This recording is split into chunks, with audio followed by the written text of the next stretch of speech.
So the truth is that there's somewhat of a machlokas when exactly Moshe Rabbeinu's birthday is, but it is. Hey, how's it going, man?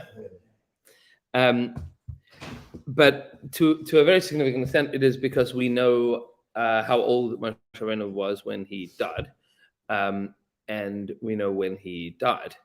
He died on his birthday also, right? Right. So it's now the Torah doesn't say what day Moshe is speaking on the day of his death, but the Gemara has put it together. Chazal sorry exactly when the Jewish people got to wherever they got to in the different stages of traveling through the Midbar. There's a machlokas whether Moshe Rabbeinu was born in Adar Aleph or Adar Beis, meaning was the year of his birth a Jewish leap year. So that's an interesting question that some of the person deal with. But either which way, Moshe Rabbeinu was born and died on Zayin Adar, which is tonight. Now, the Gemara in Megillah says something interesting that right, birthday and yahrzeit, right, for Moshe Rabbeinu, we should absolutely. You want to go get it? Go l'chaim, why not? Go. It's that closet over there. There we go. L'chaim for Moshe Rabbeinu. I have brilliant ideas. You don't have angels that be in the car? That's I brought some. Oh yeah, some purple olive oil. No, there's some Glenlivet over there. Perfect. Say what? Pasta? Yeah, pasha. And cups are in the closet on that side. So we'll chop you know what I'm saying? Moshe Rabbeinu. So the Gemara says in Mesechas Megillah that when Haman drew the lots, so it fell out that it would be on that it would be just take any of the cups there. Yeah. So those are the Hasidic shot glasses, right? You get the cheaper ones. Right. Whatever is like on clearance at Amazing Savings. Exactly. We need one of those down here. So the Gemara Megillah says that Haman was very excited when it fell out that he was going to destroy the Jewish people in the month of Adar. In the month of Adar, he says, this is a bad month for the Jews. It's a bad month for the Jews. Why? Because Moshe Rabbeinu died.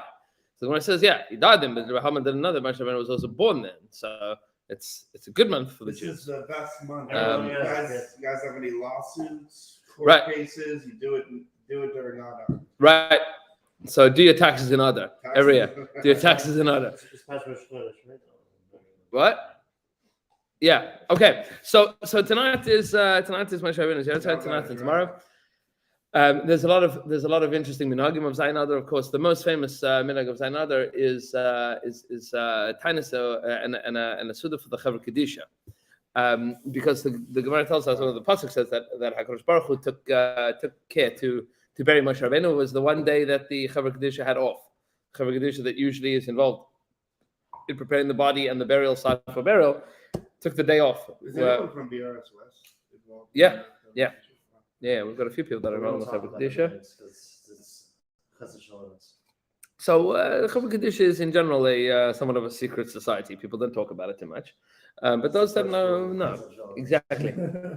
That's but Moshe Rabbeinu was not taken care of by a Chaver Kedisha. Hakadosh Baruch Hu was the Chaver Kedisha, so this becomes the day that the Chaver Kedisha does honors the Chaver Kedisha.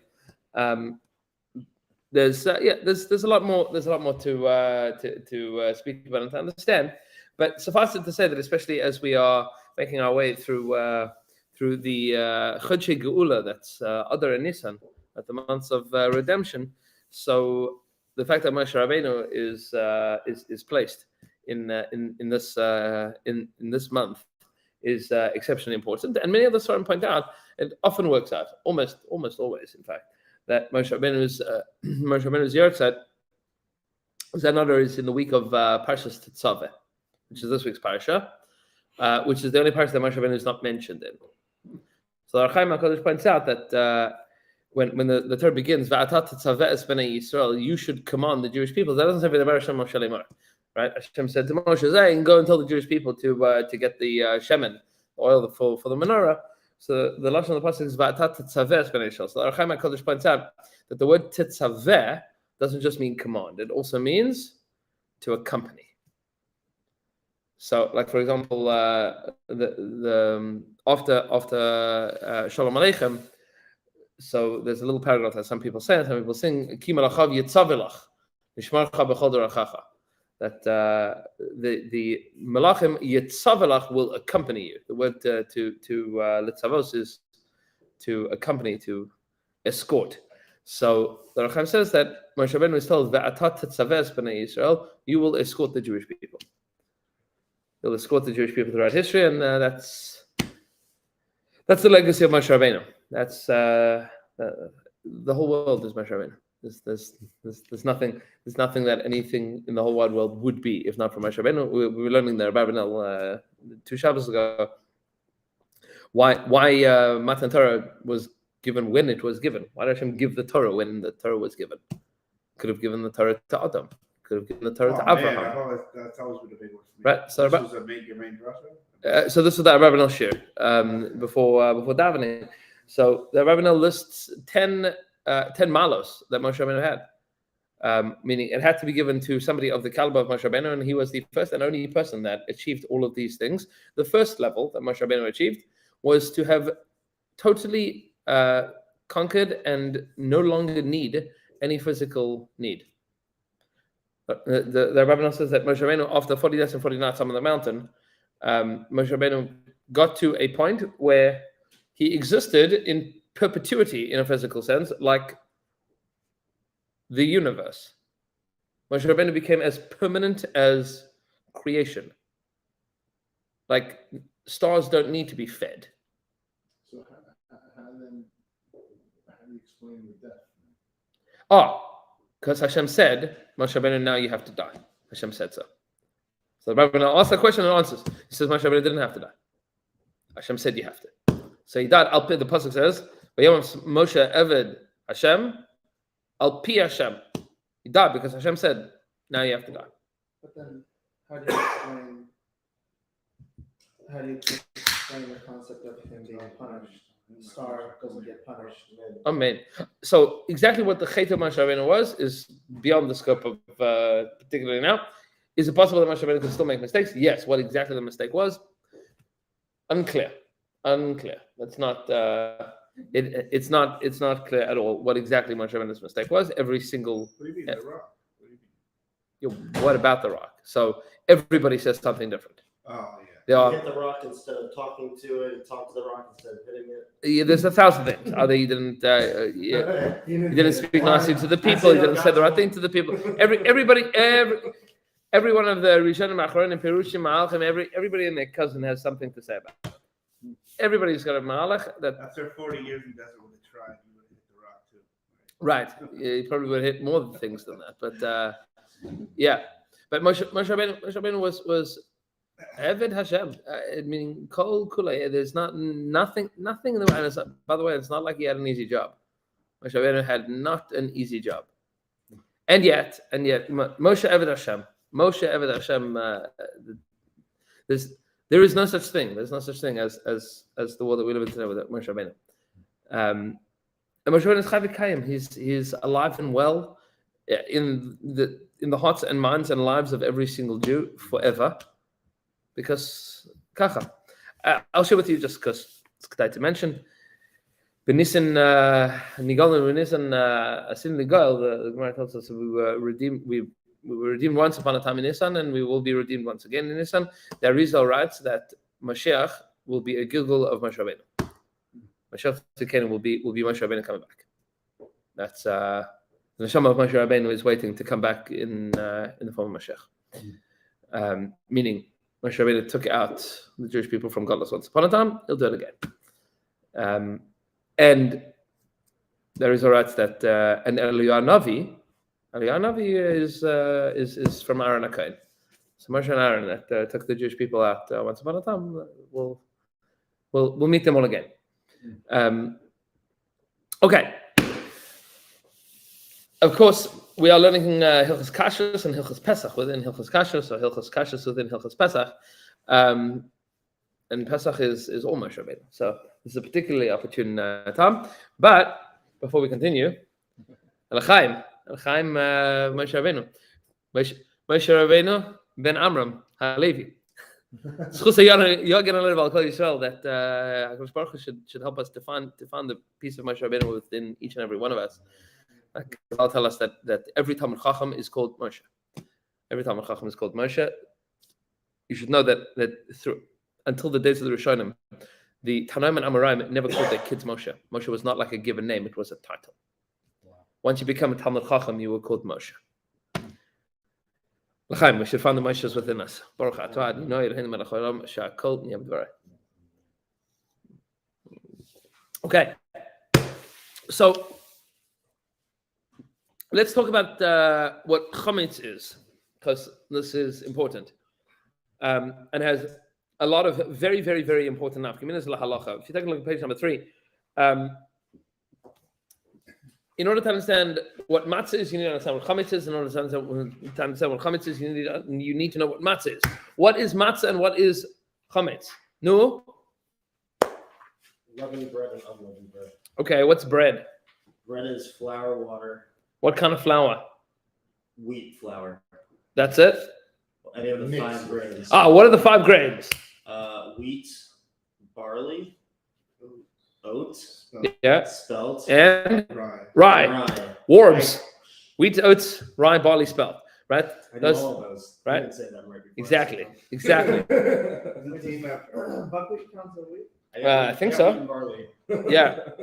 So that is what you can make matzah out of. It is also that which can become chametz.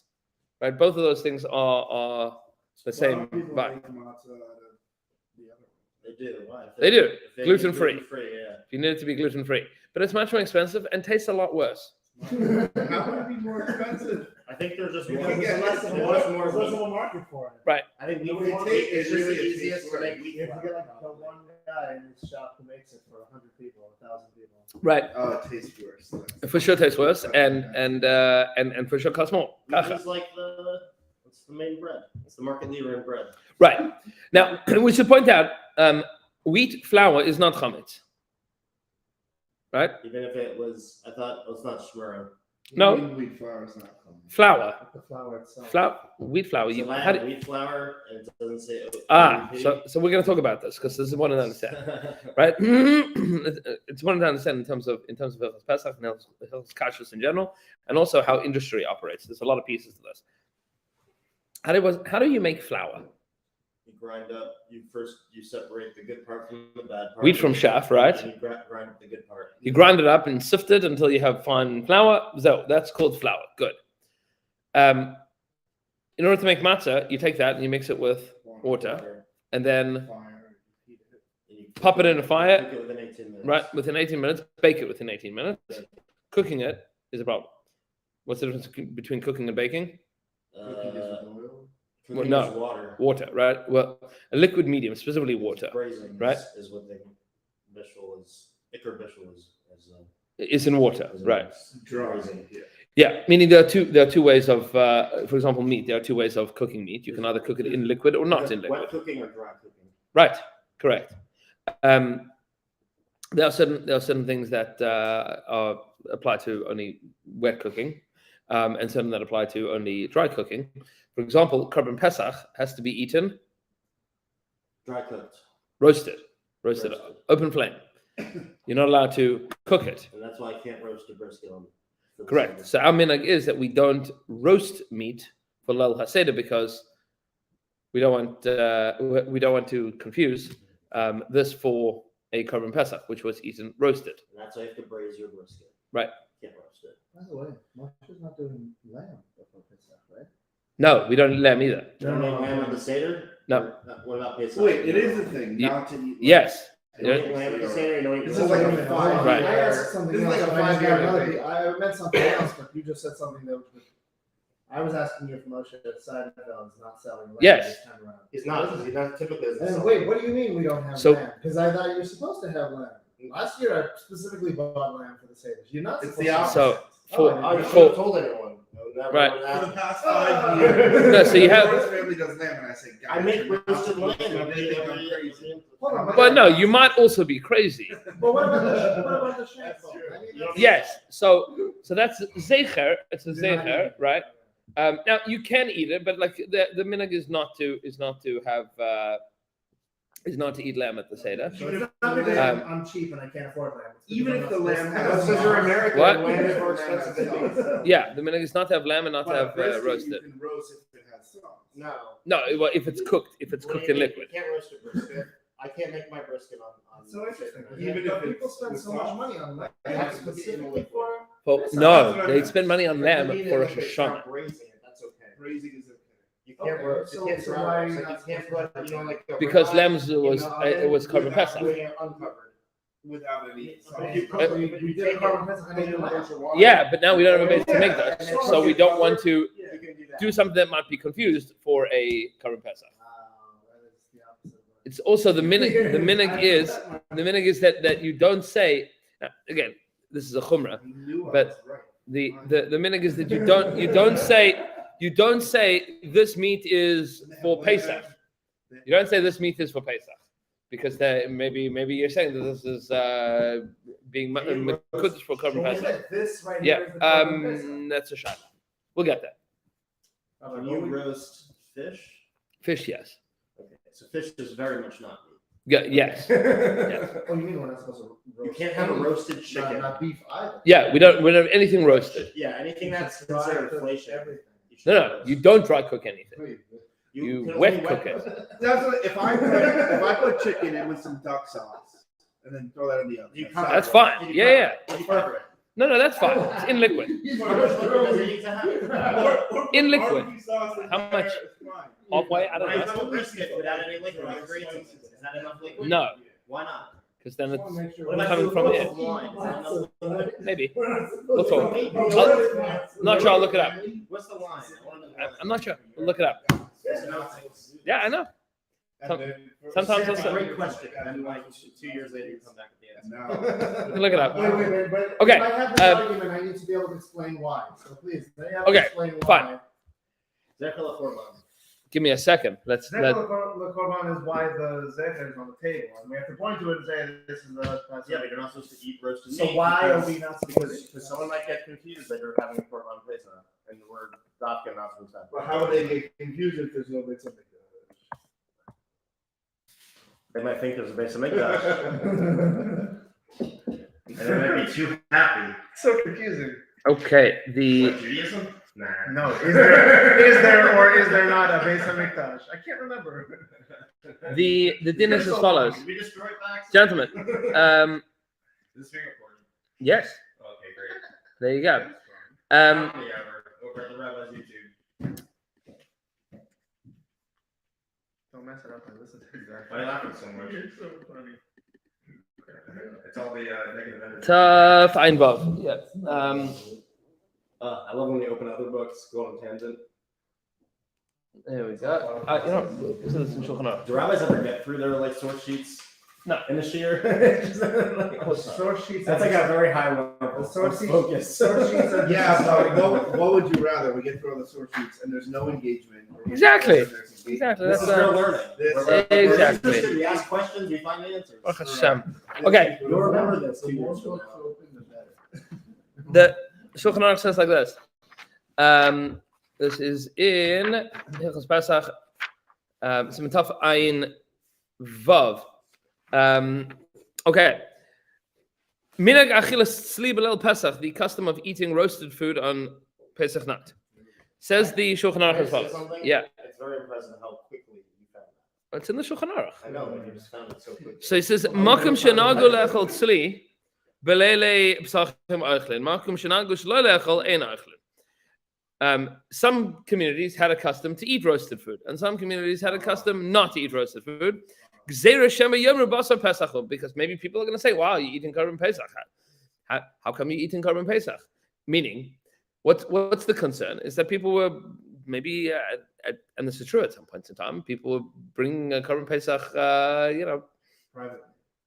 building their own little altar in the backyard, and doing their thing. What? You ever have like leftovers? Like like you're so full and you can't like finish your food and just like you throw it out. It's kind of like a car bomb. Like you're giving it to God. Right. It's just No. light it on fire. Light it on Pretty fire. sure that's Avodah Zarah. Yeah. It is Avodah Zarah. Is this both nights or just first night? Both nights. It says, "B'chol makom asur le'achol se tzoloi." It says, for sure, according to everybody, you cannot have roast lamb. For sure. Okay. Roast lamb, That's definitely not. that's Roast lamb is wet cooking. No, No. dry. roasted means fire. Roast not- and braise. Roast yeah. and braise. Braise means Braise raw. means wet. Roast means dry. Okay. Right. Roast and But bacon now is the can same you thing. use braised lamb? Okay, That's so the next question.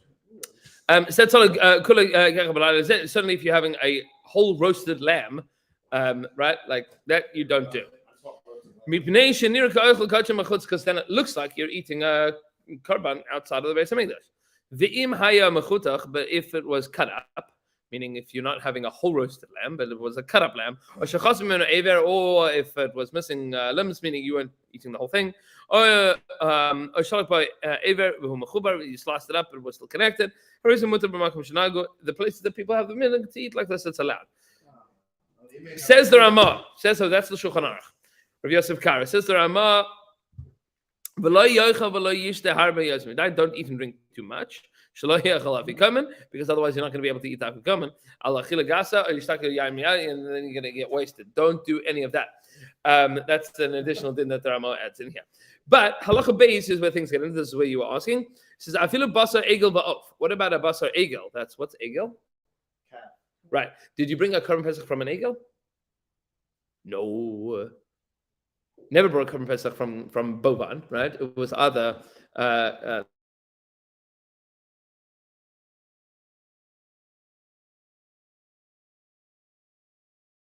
or chicken. Anything that needs shchita, that needs to be shechted. Also, lechol tzli b'makom shelo lechol tzli is forbidden in a place that we don't have roasted meat. Good enough. Right. It needs to be shechted. If it needs to be shechted, we don't do that. That is, and that's the din in Shulchan Aruch. That's the din now we pass.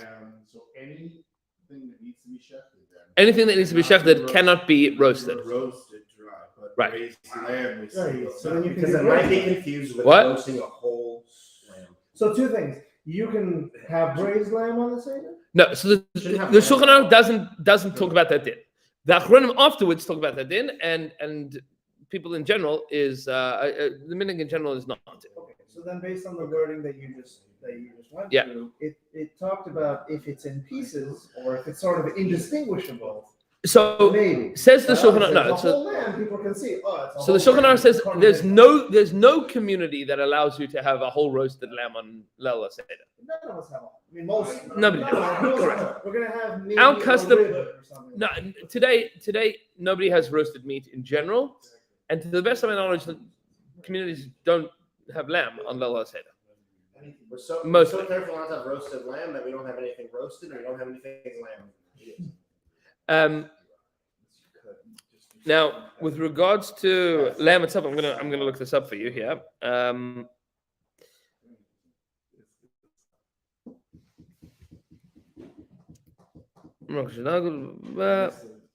Braised lamb, that's what I want lamb now. No, I'm hungry.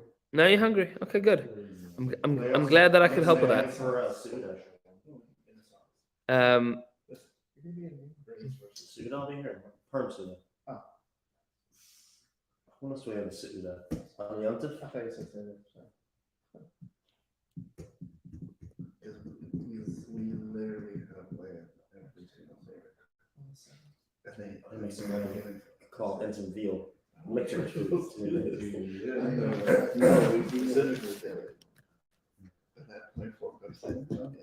Where are we at? Over here, give me 1 second.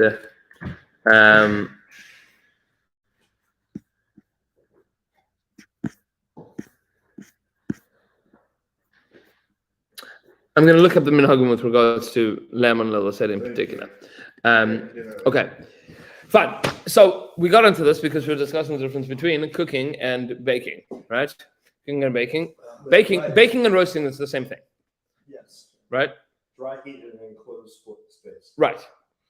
That's Just depending on what you're cooking in that correct. dry heat. Or what you're roasting or baking or whatever you want to call it, right? Bread. Right. Doesn't work. Yeah. Can only bake. You should know that the person deal with an interesting question. The Magen Avraham brings it up here in Shulchan Aruch. What happens if you used two cooking methods? You roasted and then cooked, or cooked and then roasted. Does that change the dynamics of it? So the person deal with these questions, right? I wrap my brisket. Right. So Parchment paper. Is that roasting? Or yes, that's still roasting. That's still roasting. I know. I'm sorry. But slow cooked brisket's pretty good too. So you'll be okay. It's also it's the best way to cook it. I'm saying, but like in a burning slow place, cooker, it's right? Liquid. It's not the same. I know. So it comes a little bit. No. Beseder. Nevertheless, in order to make matzah, you need to take flour, and then you need to take water, and then you put it in an oven with no liquid medium, just heat, and that will turn that into matzah. And if you leave it for long enough, it'll turn it into Challah. chametz, right? Chametz. It'll become chametz before it's challah, right? Now, it's important to point out, because we started with the question of, well, obviously then flour is not chametz, right? It's pre-chametz. Right. Chametz. However, and this is important to know, Potential. all store-bought chametz, all store-bought flour in the United States of America is chametz already. Where it's stored. No, they flash boil it before they package it, so it is already mixed with water. For pasteurization purposes, Yeah. they want to kill bacteria. So it's flash boiled before. Really? Yeah. Is that what takes all the nutrients out of it? No, that's capitalism. I don't know. It's the Democrats. It's cheap. It's like Yeah, that's how it works. That's how it works. If you make it, if you put it back in with so the lab, they enrich it. They enrich it. Yeah. Now- That's why no one in America is overweight. Now, by the way, enriching is even more complicated, because enriching is the reason that rice is chametz, even for Sfaradim. Store-bought What? rice in the United States of America, regular rice that I you don't buy, think Spartan know this. they do. Regular rice that you buy in the United States of America, Where do they get their rice for Pesach? Social debate on Friday? yeah, it's special places that if you look on any package of rice that says enriched, what's it enriched with? Flour. Gluten, wheat, Right. because it has more iron or whatever it Get is. away with it. Yeah, so that's legit chametz. So flour is chametz and rice is chametz, and this is a question of industry, not a question of. You understand? Like, meaning, practically speaking, yes, flour is not chametz and rice is not chametz, but the way that it's made in America today, it is. Very much is. Okay, so the din is that in order to make matzah, you need to have these 5 grains, and then you turn that into matzah by putting it in a oven and turning up the heat. You gotta mix it with water first, though. Correct. The Mishnahs and the Gemaras describe a chemical process called chimutz, which means becoming leavened. Right? What exactly happens when you put flour and water together and put it in an oven? So there's a chemical process that occurs where the enzymes, the proteins are broken down into gluten, and it starts to bind together. Now, part of that process releases gas, which is why it rises. Once that process begins, that is now chametz. Once that process of chimutz, which means literally fermenting, because that's what's happening, it's fermentation from a chemical perspective. That is called chametz, and it is also on Pesach, and now obviously no longer matzah. The Gemara has an interesting discussion about rice, because the Tanaim already discussed, maybe is rice one of these grains? Can you make matzah out of rice? Make matzah out of anything right nowadays. I'm saying la Matzah halacha. out of quinoa, probably. So That's allowed to make it with sushi at the supermarket. Right. On Facebook. So the question is, can rice be made into matzah? Can rice become chametz? Okay, probably not. So The Gemara discusses that no, what happens, it's machlokes in the Tanaim, and the Gemara rules on this question that what happens to rice is not called chimutz, it's called sircha. Literally, it means rotting. It's right, but so does chimutz, right? It's the same thing. It is a breaking down of the molecules that are there, and there's enzymes that are then transformed into other things. Chimutz and sircha are different processes. They're different chemically they are very closely related, but they are in fact different processes. The difference from a scientific perspective is not really relevant, but they are. What happens to grain versus what happens to rice. Either which way, the halacha, Ashkenazim, Sfardim, everybody in the world, paskins that rice is not matzah and it cannot become chametz. Both of those things are impossible. There's another important halacha with regards to these 5 species of grain, and that is things that are made out of them have a special bracha. What bracha do we make on them? Hamotzi or mezuzah, right? You don't make hamotzi on anything else. You can, meaning potato bread. What bracha do you make on potato bread? Shakel. Why? It's not Because it's just a big potato chip. That's what you're eating. because you don't know what it is. Right. It's not bread. That's why. Certainly not bread. Certainly not bread. And you can't see it and say, that's a potato. Doesn't look like a potato. But what if it looks like bread? But it's What not. if you don't know? Are you supposed to what bracha? Then don't eat it on Pesach. Potato bread? That's what they serve at Chabad barbecues. A lot of hot dogs. In general. God forbid you don't say I'm not saying you don't wash. Right. At least it's shahakal bread. You don't wash it. So you can't have, for instance, I mean, this is why you can't have the potato buns with hot dogs on Pesach. Sure you can. You can have those potato buns? On kosher Pesach ones, yeah. They make them. Do they make them? Yeah. If you go to any of these Pesach hotels and they have the barbecues, I have That's- had them. yeah. We had them last year. Yeah. That's not the ones I was thinking Because about. God forbid you go 8 days without bread. right. No. I have to find. By the way, last year I went to visit some rich family friend in some Trump resort for wealthy barbecue. Ben Shapiro was there. I saw him. Oh, I see. They Small had- time at home. They had a whole restaurant full of kosher Pesach things where you wouldn't know it's fast food. They had pancakes. Like I couldn't understand. It was like these people aren't even celebrating Pesach. starch. They just The have key some ingredient to everything chemist on Pesach. remake everything in kosher way, and you wouldn't know it's Pesach. Potato starch and sugar. What goes into it?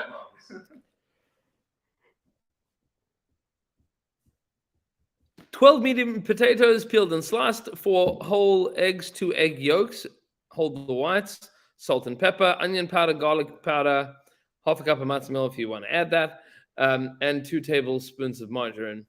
And then you make potato rolls. This is the ones that they have Matzah kosher meal. Pesach. You have to make hamotzi on matzah meal, or is it the No, so that's for sure honest, because What if you grind up the matzah, all of a sudden it's not hamotzi? right, because what you're using it as is not bread anymore. So if I take a giant matzah and I crumple it up and then put it in my soup, I don't say hamotzi? No, if you eat it just the crumbs, Yeah. then you'd make So hamotzi. if I reuse the crumbs of matzah, I no longer need to make hamotzi. If you bake the crumbs of matzah into anything else, yeah, then it loses If I its. cook the crumbs of the matzah, it's no longer hamotzi. No, it depends what you cook it with. We'll have to cook it with. And so this is called pasta baba kisnin. So, for example, if I have bread and I bake it into a pastry, Okay. right? That's called pasta baba kisnin. And babka. How do they make babka? With the same dough that they make challah, Margarine and sugar. right? It's the same dough that they make the challah out of. A lot of places. Okay. What's the difference? They add margarine and sugar. And they have the stuff that they put in between, right? Sweet, chocolatey. Called margarine and sugar. Correct. I'm saying, but they add stuff to it. So that is literally what the Shulchan Aruch refers to as pas hababa kisnin. It is bread that has pockets of other stuff. That's called mazonos. It's not hamotzi lechem, but it is Is that why mazonos. Spartan won't make hamotzi on like cinnamon raisin bread, for example? Correct, Okay. because that's technically mazonos. Yeah. Okay. Interesting. Yeah. I just like impressing you with knowledge. I can't get over the potato bread. Right. I can't believe that's not bread. Yeah. It's not halachic bread. So the kosher It's not really Pesach bread potato either. bread, does it really taste like the potato? You never had potato bread? Yeah, like I think the hot dog, right? Wait, but Aren't those there generally are potato? non-kosher Pesach. I mean, potato they buns. usually have It wheat just that's tastes like in regular bun. the store-bought Yeah. ones, like the non-kosher Pesach ones. Usually have some wheat flour in it, but the Pesach ones do not. But they do have tapioca flour. Is that kosher Pesach? That's the ones that I Tapioca, had. yeah. That's the ones that I Yeah, had. I never had the tapioca potato starches. ones. I happen to be of the opinion that It's tapiocas not a real thing. It's made up. are fake. They're totally fake. The only ever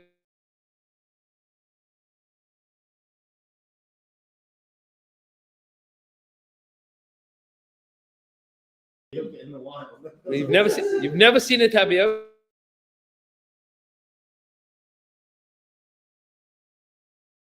I'm looking up what tapioca is from. That's right. I love tapioca pudding. Rabbi, how do you It's a reconstitute- cassava- how do you it's from culture a cassava. grill for Pesach? We're gonna talk It's about from cassava. cashing things all. Rabbi, cassava root. That's what it's from. Uh-huh. And that's a real thing that you see in the grocery store and say, no one ever buys this. Right. We're gonna have a Chabura field trip to Whole Foods. Talk about all of anybody ever seen spelt? Spelt. Oh, now you're just making words up. Sir, what aisle? No. Not all. Look at salmon. What if it's salmon? You can't. So what if Can't buy it? any fish? What if it's not salmon? What is steelhead trout? Because that looks like it's also it's just like salmon. But why? How can you not have the salmon from Costco? Because it has an OU on it. No, it doesn't. Yeah, it does. Does it really? I mean, the frozen one does. The frozen one does. The fresh one, The fresh one is okay. oh, it has an For okay. certain rabbis This one, that lead this community. yeah.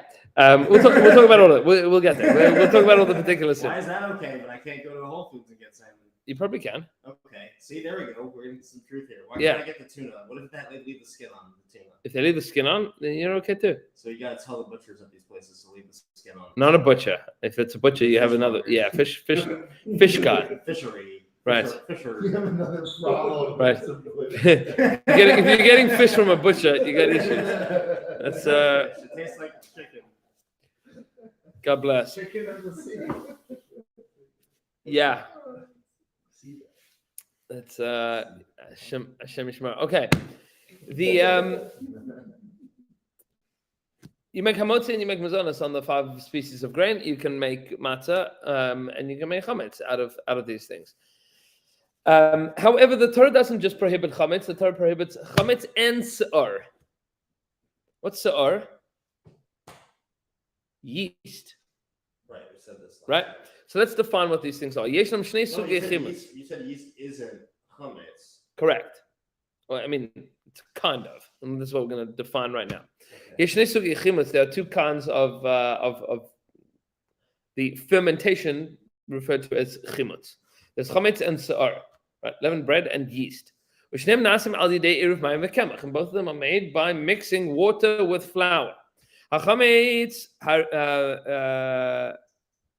harevachu hachimutz shemachmitzim es ha'isos kedei la'afos mehem lechem me'ukot. Chametz is that thing that you take dough and you see that it rises, makes it into bread and cookies and cakes and whatever. And the way that this is created is by leaving it to rest, right? You make your dough, you put it on the counter, you cover it with a thing, and then, right, it puffs up, it increases in volume.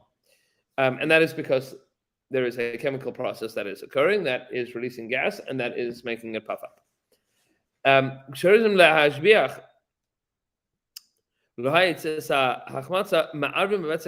if you want to speed up the process, what do you add? Yeast. Yeast. Why? What does yeast do? It farts out gas. Right. What is yeast? Little tiny man. animals. It's a living organism. So yeast is chametz that has been left to grow for a while. It's the same stuff. Meaning, if you take flour and water, put it together, and then after half an hour you don't bake it, it'll turn into yeast. Right? It'll speed up the process. הסוג השני של חמץ, the second kind of chametz, והוא נוצר על ידי השארת החמץ זמן רב. You leave chametz for a long time. כדי שיוסף לטיסוס ולהחמץ עד שטעמו נעשה chametz מאוד. And it tastes like very, very, very, very, very chametz, fermented, sour bread. It is inedible to people. It's disgusting. It is incredibly sour, and you get sick if you eat it. But if you add that to your dough, it'll make your dough rise much quicker. In fact, there's a special name that we have for bread that is made that way. It is called sourdough bread. Right? That's what it is. That's why it's sour. Yes. Because what you put into it in order to make it rise quicker is yeast, and the yeast is sour.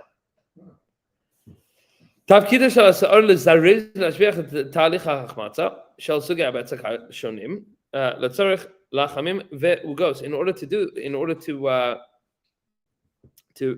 make this process go quicker, what you're going to do is add the add this stuff.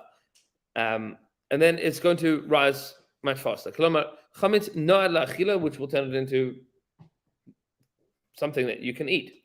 But what about this yeast stuff? Chametz helps you to make chametz.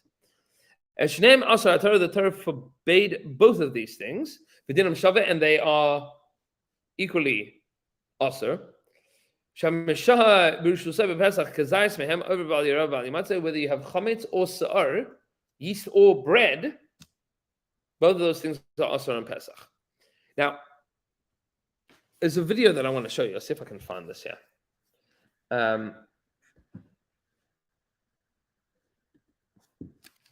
Which will help with an understanding of chametz in general and what matzah is.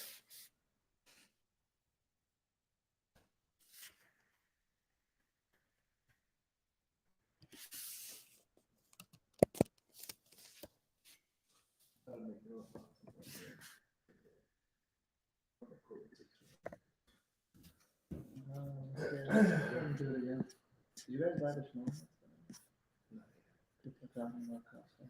You go to Costco, you buy it, you eat like one from each Is it box. handmade or is box it for the full week? box shmura or circle? Handmade shmura or box? It's handmade. Sure. They know what they're doing. Like the circle? Yeah, small. I want to see if I can find this for you. Nice. Yeah. Yeah, Where this does is this the go? thing. You buy it for the cheapest price possible. You return boxes you don't use. Yeah, but you have to pray that it's all whole and not. Oh no, you can't buy handmade for a matzah and it's all whole. You can't. It's not allowed. How do you use it at the table? You have to buy 20 boxes to get 3 matzahs. Exactly. As far as So that's all it is. The whole business. world. Oh, yeah. That's the whole business. You can just see them packing them like crack, hole, crack, hole. Everyone has a Here we go. different value. Like I had handmade shmur at the Seder. Yeah, the circles. And that they sell in Costco. Yes. Now that's only Costco.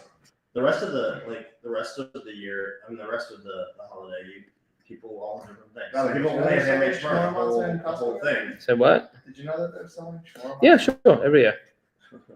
What's your favorite place to get shawarma? Ukraine. Why? Hold on a No, second. these all come from Ukraine. Company man. I wanna show this to you because it is very worthwhile. תראו, אני אישית I only Um, get shawarma from Black Hole. We'll These jokes. It's going on YouTube. we'll translate as we go here.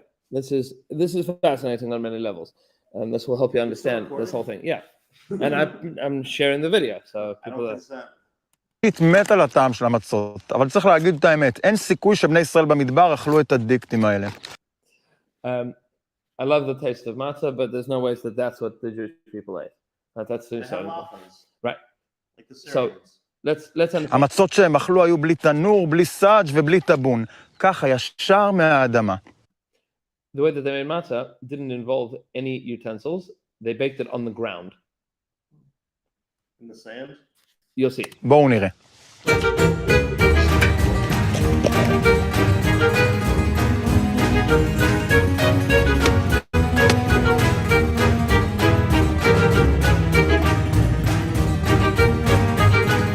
מה שחשוב לדעת על מצות זה שבעבר הן ממש לא היו רק אוכל של פסח.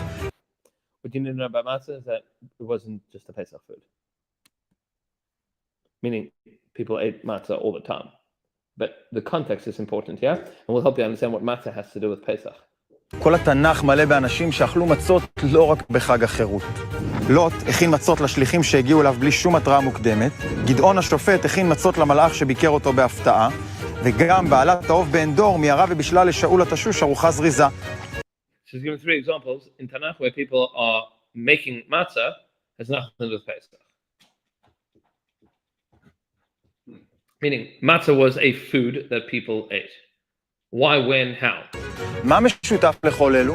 הם היו צריכים להרים ארוחה במינימום זמן והשקעה. The thing that ties together all of these events is making matzah, in all of these cases, was preparing a meal in the quickest way possible without utensils and without having prepared. בניגוד להיום שאת המצות מכינים בתנורים כבדים ומסורבלים, המצות הקדומות היו סמל לפשטות, למשהו שאפשר להכין צ'יק צ'ק בכל מקום ובלי שום כלי עזר. As opposed to today where matzahs are made in a gigantic oven that like in factories and all the rest of it, matzahs used to be the easiest food in the world to prepare. עוזרי הפקה שהבטיחו לי. אוי, תתה. כדי לא לקחת קרשים מהשטח הבאתי מהבית. מה, זה לא חייבים לצלם, כי בעיקרון זה בושה להדליק עם מצית. He's schmoozing. He's like, I'm bringing wood from home because I don't want to like take anything from like the natural resources. Yeah, and don't film me using a lighter because it's embarrassing. I should make a fire like old school. But yeah. את השיטה הזאת של איך להכין לחם, מצות, ישר מהשטח, למדתי מהבדואים של סיני. כשאתה מטייל שם, אתה לא סוחב נניח את הדבר הכבד הזה, סאג' שלנו נראה היום אותנטי, אבל הוא המצאה די חדשה. He said he learned this method of making matzah from Bedouins. If you go to like Bedouin tents in Israel, like that circular thing, that like they bake matzahs on, like they bake lafa on, like they heat the thing up and then slap some dough on and then peel it up. It's like that's actually a modern invention. The original way is this. את המצות מכינים ישר על הקרקע בלי סאג' ובלי כלום, וזה הרבה יותר נקי ופשוט ממה שזה נראה. הייעוץ איננו הלכתי ואיננו שקף הכנת מצה כשרה. אם ברצונכם להכין מצה על פי כללי ההלכה, פנו לרב ולרבנית הקרובים לאזור מגוריכם. That's the disclaimer. He's like, don't do this at home. I'm explaining to you how people used to do. Eat matzahs according to the halachas of your local rabban. תלך. שים לי סטופר, תראה כמה זמן לוקח לי עד שמצה ראשונה באוויר. יאללה. קמח מנופה. מה שחשוב כשאנחנו מכינים את הבצק זה שהוא יהיה כמה שיותר יבש, מוצקי כזה. תכף אנחנו נראה למה, אסור שהוא יהיה נוזלי מדי. So you take flour and water and not too much water. You want it to be dry as possible while still being mixed together. And you'll see why in a minute.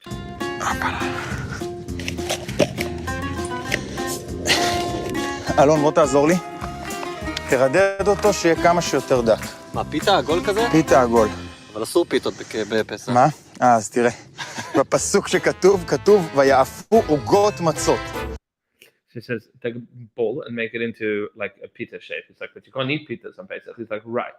However, the pasuk refers to matzah says ugot matzot, which means matzah cake, right? Meaning circular matzah cakes, which look like. It means circular? Yeah, from the word igul. Yeah. אז אנחנו היום חושבים עוגה זה קרם שנית, עוגת פרק, הדברים הטעימים האלה. אבל עוגה, הכוונה משהו עגול. לעוג. לעוג עוגה, כמו בעוגה, עוגה, עוגה במעגל נחוגה, זה לא שיר של עוגה, זה הם רוקדים במעגל. Means circular, right? That's what the word uga means. כל הילדות. זה? לא, מה אתה כזה שלומיאל? עגול, עגול. כאלה? אמבה. לא יוצא לי מספיק עגול. זה טוב? מעולה. מעולה. מה היופי בשיטת הכנה הזאת? אנחנו לא אופים אותה על הגחלים, אלא היא מקבלת חום כפול. עכשיו האדמה מתחת רותחת, והתקבל את החום גם מהאדמה וגם מלמעלה. So the advantage of cooking like this is that you have two sources of heat. You're cooking using, well, baking using the heat of the ground that is now burning hot as a result of having a fire on top of it, but you also have the coals. So you're going to basically bury that pitta thing inside of this. לכן צריך גם בצק יבש, שלא ידבקו לי כל מיני גחלים ואבנים, וגם אדמה יחסית מהודקת. ואני שם את המצות הנהדרות שלנו. אתה לא תאכל יותר מצות רגילות בחיים שלך. דקה וחצי זה מוכן. What? Then you're gonna have the coal. On it. So that's why your matzah needs to be as dry as possible, so that you don't have all of the garbage sticking to it. And you'll see how this works. Take a minute and a half and this will be ready. בואו תראה איזה יופי. הרי כתוב על מצות ומרורים יאכלו. עכשיו המרור זה בטח לא החסה של ימינו וגם לא החריין שהגיע מערבות אירופה. זה צמחים שכל אחד היה יכול למצוא. אחד מהם למשל זה הצמח הזה שנקרא ברקן, ואני מוריד לו את העלה, מוריד טיפה את הקוצים, וזה המרור המקורי.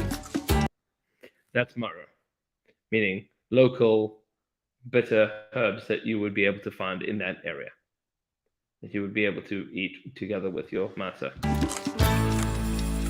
פיקס! תראו את היפהפיות שלנו. לא לדאוג. אכיל וטעים. אני יודע שזה נראה מלוכלך. תכף אתה תראה כמה נקי אתה הולך לקבל את הדבר הזה. בסדר? לוקחים את המצה. זה החלק האהוב עליי. נקי וטעים. What? They're pretty much making. That's how you get the coal. Right. Just smack it. יאללה, יאללה, בואו, אני לא אוכל פה לבד.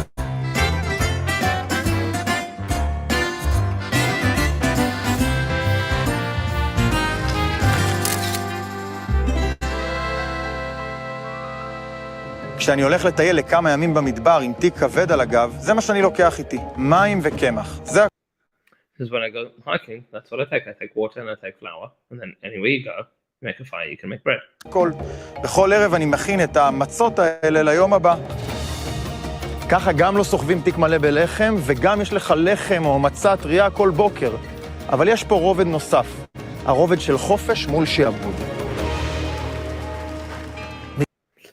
This is the additional piece of this is that this offers you freedom that being in one place does not. מצרים הייתה בזמנו המעצמה החקלאית הגדולה, ארץ של עובדי אדמה.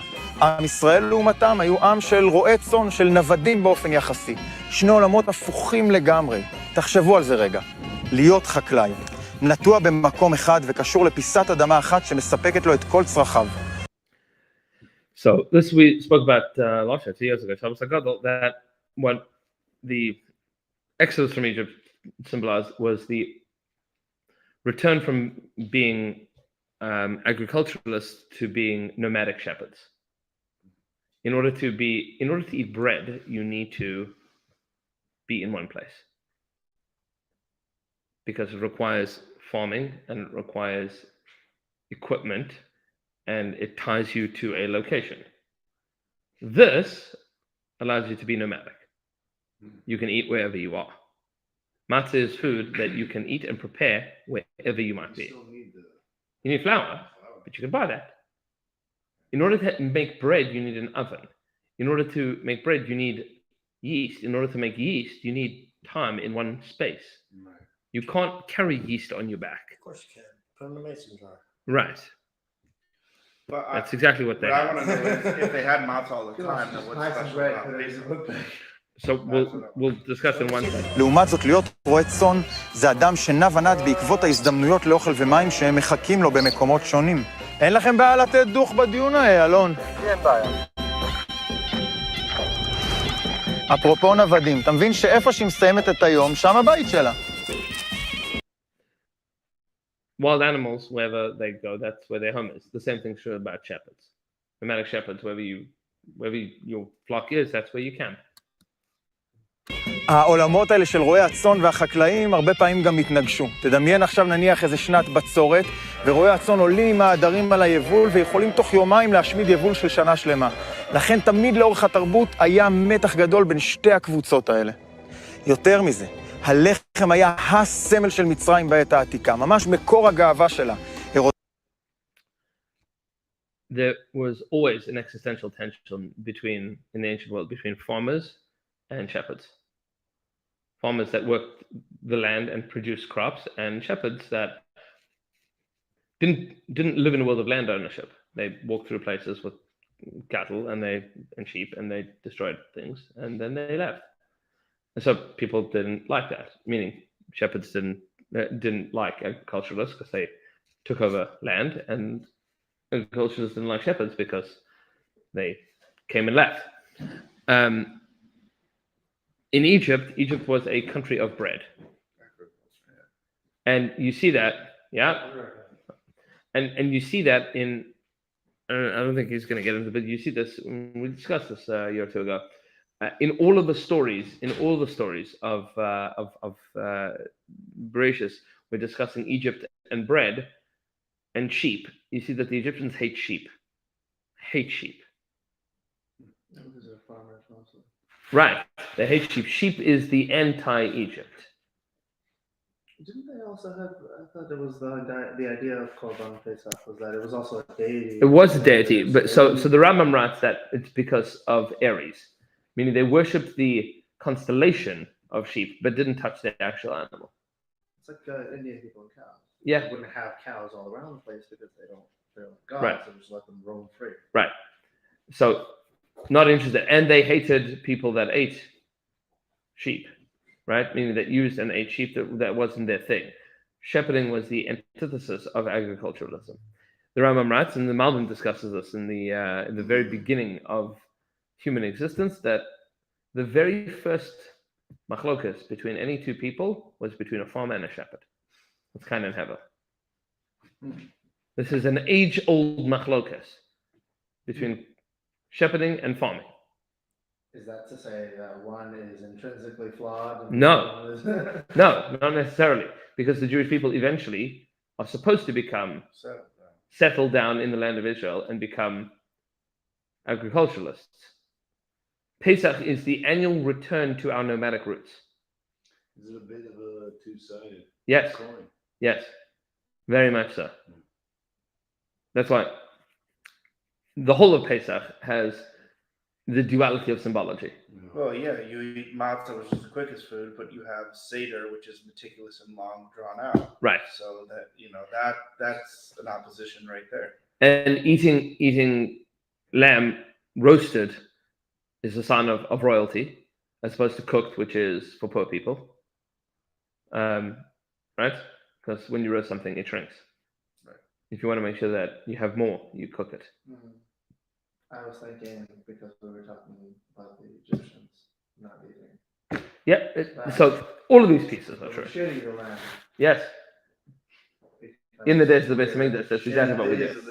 We're still okay. Unless during the Pesach Seder we are presenting ourselves as now having settled. No, it we is. are still nomads. We're- Right, we say we are still nomads. traveling Yes, out of but land. we don't have the royalty piece of eating the land, because we're still in exile. We have just the nomadic piece. הרודוטוס, ההיסטוריון היווני הקדום, מספר לנו שהמצרים כונו אוכלי לחם על ידי העולם העתיק. In classic Greek and Roman writings, Egypt took over the world by being, Julius Caesar referred to Egypt as breadbasket of the ancient world. I mean, he didn't call it the ancient world, he just called it the world, because it wasn't ancient yet. Right? that was current events. לחם במצרים היה יותר מרק אוכל. הכלכלה כולה התבססה עליו. הוא היה יחידת משקל, הוא היה השכר של הפועלים והכהנים, והוא אפילו שימש כקורבן ופולחן לאלים המצריים. Bread was everything. It was also a sacrifice to Egyptian gods. Like all of that was part of the same story. יש אפילו חוקרים שטוענים שסוד התפיחה וההחמצה של הלחם היה המצאה מצרית. לעומת זאת, את הלחם שלנו, העברים, רועי הצאן, המצרים ממש לא סבלו. הנה, כך כתוב בספר בראשית. כי לא יוכלון המצרים לאכול את העברים לחם, כי תועבה היא למצרים. מה שהמצרים בעצם ניסו להגיד פה זה, מה זה המצה הגואלית הזאת שהם מכינים על הרצפה לעומת הלחם המפואר שלנו. אבל המצרים פספסו את הקונספט. So the pastor says that when Joseph first came to Egypt, so they and later when the brothers came down, so the pastor says that the Mishram couldn't eat bread with them because they couldn't eat bread with Ro'it Son. They didn't want to share their bread. This is the symbol of our identity, and they didn't want to eat Jewish bread, nomadic shepherding bread, because that stuff was like, Yichsa, we have cake, right? You can go eat your dry crackers outside. זה לא הטעם של הלחם, זה הטעם של החופש. What matzah offers is, instead of eating bread, what you're eating is freedom, because you don't have to be in one place. You can go places. They'll tell us that no slave ever tried to escape Egypt. But no slave ever escaped Egypt, Pesach explains, because no slave ever tried to. For the same reason that if you were to ask the average person today, anti-Semitism is on the rise. You need to get out of Florida. Boca, you happy to flee to the Everglades? No. Why? You have no idea how to survive there. Right?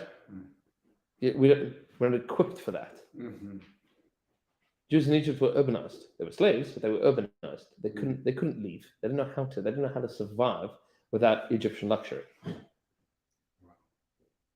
So leaving Egypt is a return to a much simpler way of living. A lot of them Even didn't want to leave. Right? Even as slaves. A lot of them didn't And then want we to leave. complained we didn't have meat. Correct. Because those are the luxuries. Even if they didn't eat them, they knew what they were hoping one day to achieve.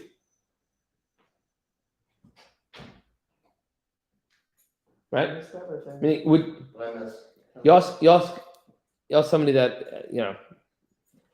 slaves in the US 100 and whatever years ago. You ask a slave in the United States of America, you can be free, we'll send you to Africa to be in the same rural environment that your great-grandparents came from. Do you want to go back to Africa and live like that? And the answer is absolutely not. What I'd like is to be free and live like the Americans that enslaved me. Right? I don't want to go back. I know what a modern world looks like. I know what technological progress looks like. I know what economic and agricultural progress is. I don't want to go back to being a hunter-gatherer. That's not what I'm interested in. I want to go. I want to move forward in my life and be successful, like my American master. This was a totally different vibe.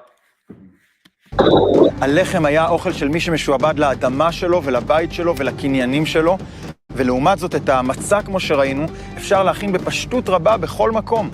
היא אולי גסה ופשטנית בהשוואה ללחם המצרי המעודן. Bread means that you're tied to a place. Matzah means that you can move wherever you want. אבל המצה היא למעשה לחם החופש. אי אפשר לשעבד נוודים שאין להם אדמה ובית. גם היום, כשאנחנו כבר נמצאים בארץ חקלאית, עם בתים יציבים ושפע של קניינים ומוצרים, טוב להיזכר לכמה ימים בתקופה שבה היינו עם נודד. Which means that bread is intensely materialistic. And matzah is eschewing all kinds of materialism. And also means that you cannot be enslaved. Because you can just go. You don't need it. Matzah, to give a very modern metaphor, was the original credit card and a passport. Matzah is a laptop and bread is a desktop. Right. Meaning, if you can take your life on your back and go wherever you want, you can't be enslaved. Because the moment that your master turns his back, you're out of there. When they You don't knew, need it. When they knew they were leaving Egypt, they knew that they were going to settle Eretz Yisrael. Ish. Meaning, was it the plan to just leave, and then it was Eretz Yisrael, or is no, we're leaving because we will? Meaning, Hashem will take you to this land. So they, What are we going to do there? How are we going to live there? What kind of land is it? Not Egypt. not Egypt. Not Like, Egypt. Build it all up. From No, more than that. In Egypt, there's a Nile that overflows every year. And that's why Egypt is the agricultural powerhouse of the ancient world. Israel requires you to have a relationship with God if you want rain, to eat bread. Very different. In order to have any level of economic success in Israel, you need rain. That's why the Egyptians were completely anti the Jewish God. Because they believed in natural gods. The god of the river and the god of the sun. That's why the first Mako was. That's what all of the Makos were breaking down. Specific. Right. Systematically. With systematic breaking down of the Egyptian economy and agricultural society. So much so that the Psukim go into details about what happened to the crops. That which wasn't destroyed by the hail was eaten by the locust. The hail destroyed all of the mature crops. The young crops, they survived the hail because they could bend. The mature crops were destroyed by hail. But the young crops that were still green were not destroyed by the hail. The locusts ate those. Meaning it was a systematic disassembly of Egypt. The whole thing was broken down. Agricultural, religious, political, social, hierarchical. Every single piece of it. But you understand that Dam was affecting the Nile. Tzfardeh was affecting the Nile. Canaan was affecting the land. All of this is breaking down the Egyptian natural entities. Wild animals. Why introduce wild animals? Egypt is urban, right? It's a city. Wild animals being there is like, oh, you think that you have protected yourself from the natural world? You have not.